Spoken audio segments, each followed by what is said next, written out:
Hey guys, so I just wanted to make another video. I don't even know when I'm gonna post this. I literally just posted my other video about, how guys get at girls and the wrong way that they go about it. Maybe like literally yesterday. But I just like talking about this because it just keeps being a topic, and I also noticed that I seem to talk about Chris Brown a lot, which is weird because I'm not one of those fiends for him or whatever. Like, I'm definitely like a fan, but at the same time I'm like one of those fans that's still kind of upset about the fact of how he did Rihanna. Like, even when I look back at that, like, I still can't believe that he did that, basically. You know what I mean? It was shocking to everybody. But anyways, so this is a new topic with him, basically. And you know what? Before I get into that, I never told you guys how I felt about his hair. I don't like the Cisco looking shit. Like, I really don't. Like, I don't think it makes him look ugly. Like, it doesn't take away from his looks, but, like, it's like, why? What would possess you to do that? It looks like you got fucking hay on your head. Like, I don't understand why you're doing this. Like, I don't know. I feel like maybe the past month he's been a lot has been going on with him towards his um release of his album, which came out the 22nd, which was yesterday or the day before. Um and I feel like, I don't know if it was a publicity thing or something, like maybe it was planned or something like that, but if you think about it, okay, first he dyes his hair, then the dick pics come out, then this incident with Good Morning America or whatever. But yeah, like I said, I don't like his hair. I just, when I look at him and I see his hair, I get annoyed, basically. And that's all I got to really say about that situation. But anyway, so yeah, basically what had happened was, I don't know, I love saying that shit. That shit always makes me laugh. But what had happened was, he was on Good Morning America, and I seen the interview too. I'll probably post the link for it if you guys haven't seen it. He was on Good Morning America a couple of days ago, maybe like Tuesday or something like that, Tuesday or Wednesday. He was on Good Morning America, and basically he had an outburst. They were asking him questions about Rihanna and whatnot. He kept his cool through. Like, if you watch the video, you'll see that this nigga was basically trying not to go the fuck off on this lady. Like, for real. Like, you could tell, like, he was like, oh, yeah. Anyways, like, ooh, I really need to calm the fuck down because I'm really about to bust this bitch. For real. Like, you could tell, like, he was trying to, like, really, like, restrain the stuff. So, yeah, I want to talk about this album. This album. Fuck Rihanna, though. Let's talk about this album. Because this is what's important right now. This album. Not Rihanna 2 years ago. Fuck that. This album. Like, he was not concerned about that shit. And I have mixed feelings on how I feel about that, too. Um, so basically what it he got upset about it, and he wound up having a fit, a little temper tantrum, and threw a fucking chair through the window or something. Thank God nobody was hurt. You know what I mean? But he was basically really upset. Um, and how I feel about it is, what he did was wrong at the end of the day. He should never put his hands on a female. I do understand why he is upset, because that happened a couple of years ago, and they're still on the subject. But when you do something that severe, no one is ever gonna let that go. Like, you can be over it and done with it, but it doesn't matter. No one's ever going to let that go. She's not going to be able to let it go. The people are not going to be able to let it go. You know at the end of the day that you can't let that shit go, that you put your hands on this female.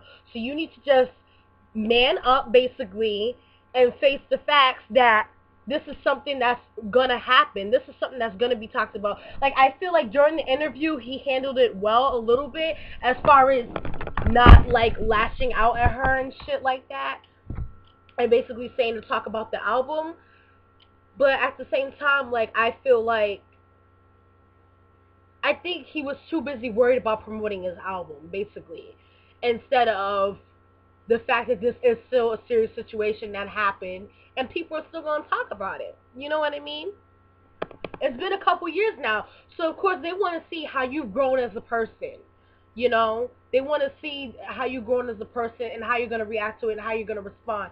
And the fact that he had his little temper tantrum and threw the chair out the window, like, kind of sets him back a little bit. You know what I mean? Like, it's like you kind of you kind of fucked up. You're showing that you still have these issues within you, and of course this is not something that's gonna go away overnight. You know what I mean? As far as his problems or whatever, but I feel like he did fuck up with what he did, and yeah, he's basically got to face those facts. I feel like they kind of shouldn't have asked him those questions or whatever. They should, if he said all he wanted to talk about was his album, if that was the agreement, then that's what y'all should have did. And I'm gonna read you guys the he was on 106 in Park the other day, and he basically responded and apologized about what he did at Good Morning America. Hold on.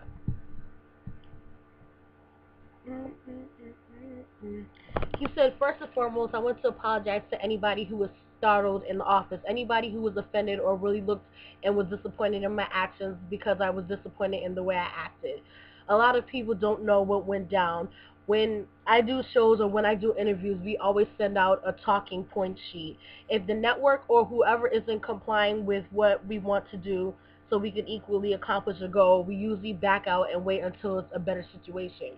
So when we actually did this event, everything was cool. We were supposed to perform. The talking points were positivity, creative, and everything that was said to me about the album. That's what we were talking about. So as the interview proceeded, I was kind of thrown off by it. I was thrown off by it. I felt like it was. I felt like. I felt like it. What the fuck? This nigga don't know how to talk or something. It's not me fucking up. I'm just reading what they wrote. I felt like it was like they told us this just so they could get us on the show to exploit me. That's what I thought. I took it very, very hard, I kind of kept my composure throughout the whole interview. I did my performance, and when I got back, I just left off steam in the bag. I didn't physically hurt anybody. I didn't try to hurt anyone. I just wanted to release the anger I had inside me. I just felt I worked so hard for this music, and I love my fans, and I love to be able to make music positive. But I felt like people just kept trying to just take it away from me. So yes, I got very emotional, and I apologize for acting like that.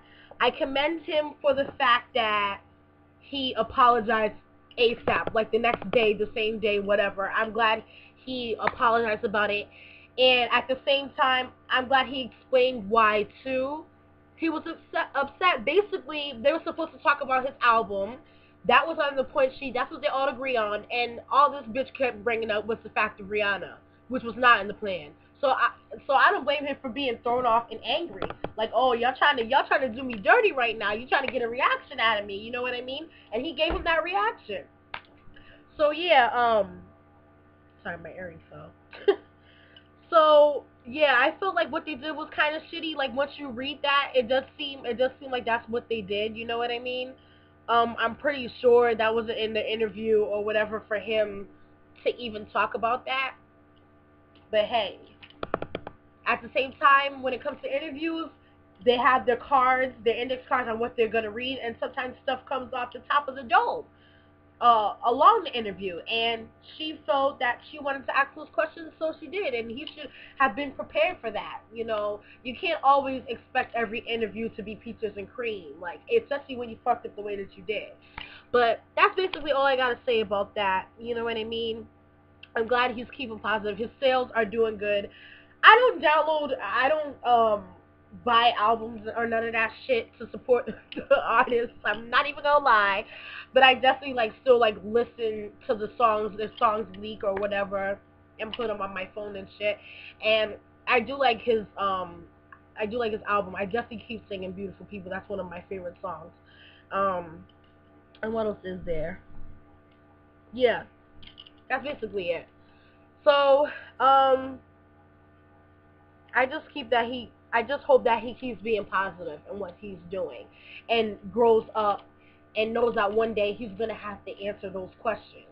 Even with Mike Tyson, we know that he beat up on, what's her name? Oh my god. Y'all know who I'm talking about. I can't believe I don't remember her name right now. It's late. I just came back from work or whatever. I'm like, let me do this video real quick and shit.